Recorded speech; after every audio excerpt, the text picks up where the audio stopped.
ध्रुव और नीरज कैब से उतरे और एंट्रेंस पर ही आकाश और पायल का इंतजार करने लगे। थोड़ी देर में आकाश कुछ और लोगों के साथ वहां आया और उन दोनों को देखकर खुश होते हुए बोला, फाइनली तुम लोग आ ही गए, चलो अंदर चलते हैं। मेरे कुछ दूसरे फ्रेंड्स के साथ पायल अंदर ही है, हम लोग तुम्हारा इंतजार कर रहे थे। ध्रुव और नीरज वहां आकर नर्वस महसूस कर रहे थे। ध्रुव ने एक लंबी सांस ली और आकाश के पीछे चल दिया। ध्रुव ने नोटिस किया कि वहां पर मौजूद सभी लोग ध्रुव और नीरज के कपड़े देखकर हंस रहे थे। उनमें से कुछ लड़कियां भी थी और कुछ लोग उन्हें देखकर आपस में कमेंट्स भी पास कर रहे थे। क्लब के बाहर से ही अंदर चल रहे लाउड म्यूजिक को सुना जा सकता था। ध्रुव और नीरज किसी तरह लोगों के कमेंट्स को इग्नोर करते हुए आकाश के पीछे पीछे नाइट क्लब के एंट्रेंस की तरफ जा रहे थे। नीरज ने ध्रुव से कहा, यार हम यहाँ आ तो गए हैं, लेकिन कहीं हमने यहाँ आकर कोई गलती तो नहीं कर दी? देखो ये लोग कैसे हमारा मजाक उड़ा रहे हैं। यार मुझे तो लगता है कि इस इंसल्ट से अच्छा है कि हम लोग यहीं से वापस लौट जाएं। तो ध्रुव ने नीरज की बात सुनकर बोला, अगर हम यहां से लौटे तो आकाश को अच्छा नहीं लगेगा और उसके सभी दोस्त हमारे बारे में क्या सोचेंगे, उसकी कितनी इंसल्ट होगी। अगर आज हम यहां से चले गए तो इन लोगों की बातें सच साबित हो जाएगी। इन लोगों पर ध्यान मत दो और बस चुपचाप पार्टी को एंजॉय करो। एंट्रेंस पर 2 हट्टे कट्टे बाउंसर्स खड़े थे जो लोगों को बारी बारी से अंदर जाने दे रहे थे। वो एक्सक्लूसिव पास चेक कर रहे थे जिसके बगैर ब्लू एम्प्रेस क्लब में जाना नामुमकिन था। इस पास को खरीदने के लिए 30,000 देने पड़ते थे। बाउंसर्स उस पास को एक मशीन में डाल रहे थे जिससे उस पास से जुड़ी अकाउंट डिटेल्स आ जाती थी।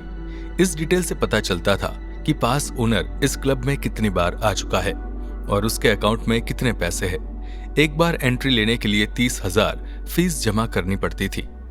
विवेक का ये आइडिया कमाल का था क्योंकि सिर्फ एंट्री से ही वो इतने पैसे कमा लेता था कि उसे आराम से किसी और चीज की चिंता ही नहीं करनी पड़ती थी। विवेक ब्लू एम्प्रेस के मालिक होने की बात को छुपाता था क्योंकि हीराचंदानी परिवार के किसी भी सदस्य के लिए क्लब का मालिक बनना या उसे चलाना गलत माना जाता था। हीराचंदानी फैमिली के मेंबर कोई भी अनएथिकल बिजनेस नहीं कर सकते थे।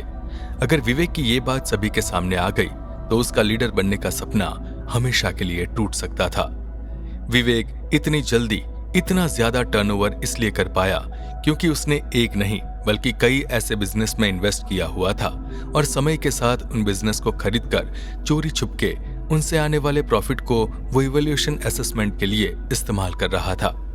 कुछ अकाउंटिंग टेक्निक्स के साथ उसने इस बिजनेस से आए प्रॉफिट को अपने दूसरे बिजनेस के नाम में दर्ज किया था। विवेक के इस मैनिपुलेशन को सिर्फ प्रोफेशनल लोग ही समझ सकते थे और विवेक जानता था कि जब तक उसके पिता हीराचंदानी ग्रुप में शामिल है तब तक उसे किसी चीज के बारे में चिंता करने की कोई जरूरत नहीं है।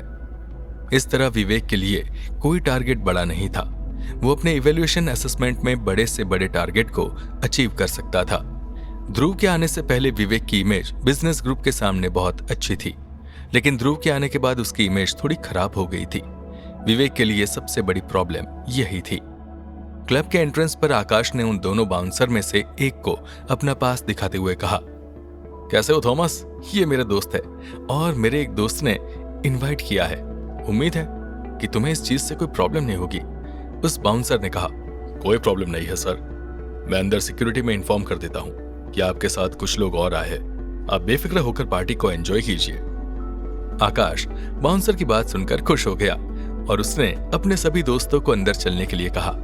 ध्रुव और नीरज भी अपने दोस्त की जान पहचान देखकर इंप्रेस हो गए थे। आकाश के पीछे एक एक कर उसके सभी दोस्त क्लब के अंदर चले गए। ध्रुव और नीरज भी उनके पीछे आए, लेकिन बाउंसर्स ने उन्हें रोक लिया। फिर एक बाउंसर ने कड़क आवाज में कहा, कहां घुसे चले जा रहे हो? ये एक एक्सक्लूसिव नाइट क्लब है और यहाँ सिर्फ एक्सक्लूसिव लोगों को ही एंट्री मिलती है। ध्रुव ने बाउंसर को समझाते हुए कहा, हम आकाश के साथ आए हैं, वो ही हमें यहाँ लेकर आया है। तो बाउंसर ने ध्रुव और नीरज को ऊपर से नीचे तक देखा और फिर गुस्से में बोला, अपना हुलिया देखो जाकर, तुम लोग कहीं से भी आकाश के दोस्त नहीं लगते।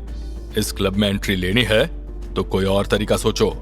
उनके पीछे खड़ा एक लड़का उन दोनों पर हंसते हुए बोला, आजकल के लोग कहीं भी मुंह उठाकर चले आते हैं, क्या तुम्हें पता नहीं कि ये किसका क्लब है और यहाँ के रूल्स क्या है? तुम्हारा आइडिया अच्छा था, लेकिन तुम्हारे कपड़ों को देखकर कोई भी बता सकता है कि तुम लोग यहाँ खड़े होने के भी लायक नहीं हो। उस लड़के के साथ खड़ी एक दूसरी लड़की ने ध्रुव का मजाक उड़ाते हुए कहा, ओह माय गॉड, लगता है दादाजी के जमाने का सूट पहन के आया है। क्या तुमने कभी फैशन के बारे में सुना भी है? इस तरह के कपड़े तो मेरा ड्राइवर भी नहीं पहनता, और तुम इन्हें पहनकर यहाँ चले आए। थॉमस, सिक्योरिटी को बुलाओ और इन्हें बाहर फेंको। इन दोनों की वजह से यहाँ का एनवायरनमेंट खराब हो रहा है। थॉमस ने अंदर से सिक्योरिटी को बुलाया और दो दूसरे बाउंसर वहां आए और ध्रुव और नीरज को धक्का देकर बाहर निकालने लगे। ध्रुव को इस समय बहुत गुस्सा आ रहा था। वो चाहता तो बस 1 सेकंड में इस क्लब को खरीद सकता था। वो चाहता तो अपने लिए पर्सनल डिजाइनर रख लेता जो उसके लिए आज की पार्टी के लिए स्पेशल कपड़े डिजाइन करता, लेकिन ध्रुव ऐसा कुछ नहीं कर रहा था क्योंकि उसने भी नॉन डिस्क्लोजर एग्रीमेंट साइन किया हुआ था और इसलिए वो किसी को इस बारे में पता लगने नहीं दे सकता था कि वो कौन है। ध्रुव ने उन दोनों बाउंसर को समझाने की बहुत कोशिश की, लेकिन वो दोनों उसकी बात सुनने को तैयार नहीं थे। जिस चीज का ध्रुव को डर था वही हो रहा था, इसलिए थक हार कर उसने डिसाइड किया कि उन दोनों का वहां से जाना ही सही होगा। ध्रुव ने उन दोनों बाउंसर से कहा, ठीक है, हम जा रहे यहां से। आप लोगों को हमारे लिए और परेशान होने की जरूरत नहीं है। ध्रुव की बात सुनकर दोनों बाउंसर पीछे हट गए और ध्रुव और नीरज बाहर की तरफ जाने लगे। वो लोग थोड़ी दूर ही गए थे कि तभी उन्हें पीछे से आकाश की आवाज आई। आकाश उन्हें रोकते हुए बोला, तुम लोग अंदर नहीं आए? मैंने बाउंसर को बता दिया था कि मेरे साथ मेरे दोस्त भी अंदर आएंगे, लेकिन मुझे लगता है कि उन्हें कोई मिसअंडरस्टैंडिंग हो गई है।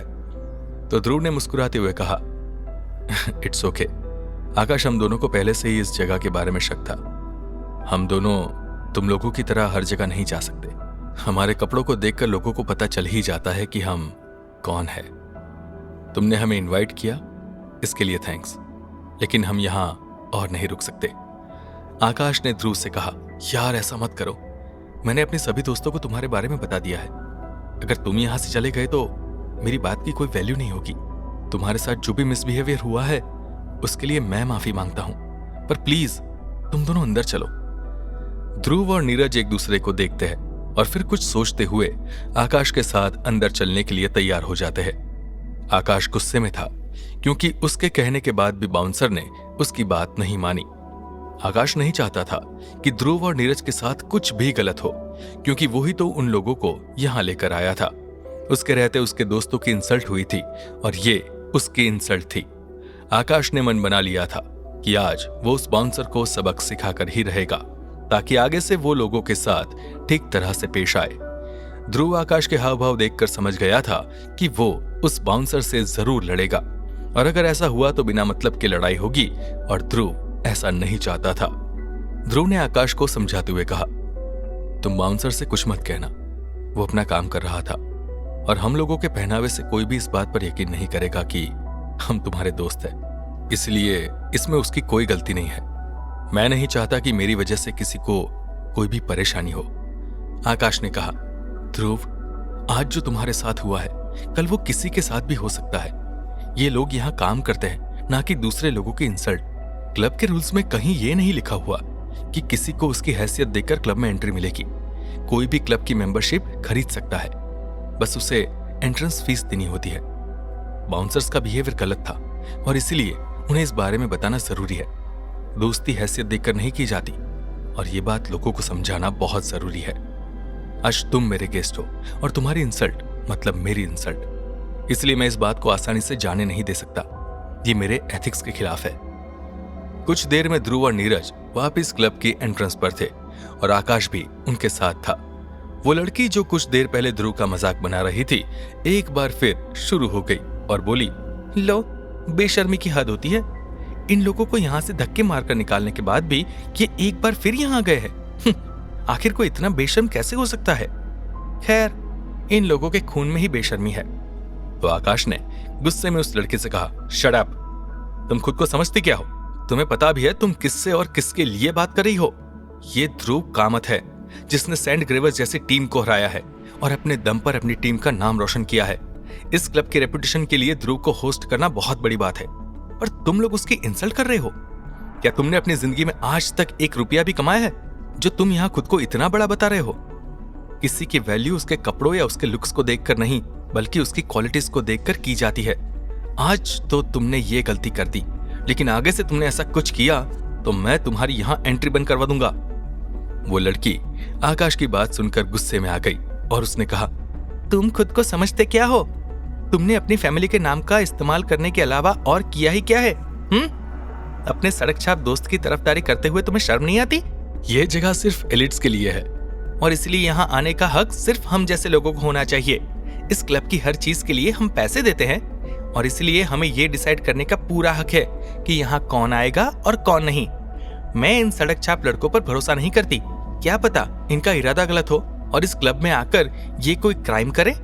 अगर ऐसा हुआ तो क्या तुम इन लोगों की गलती की जिम्मेदारी लोगे? क्या ध्रुव और नीरज एंजॉय कर पाएंगे नाइट क्लब में, या उन्हें सच में वापस लौटना पड़ेगा? और आकाश अपने दोस्तों की इस इंसल्ट का क्या जवाब देगा उस लड़की को? जानने के लिए सुनते रहिए।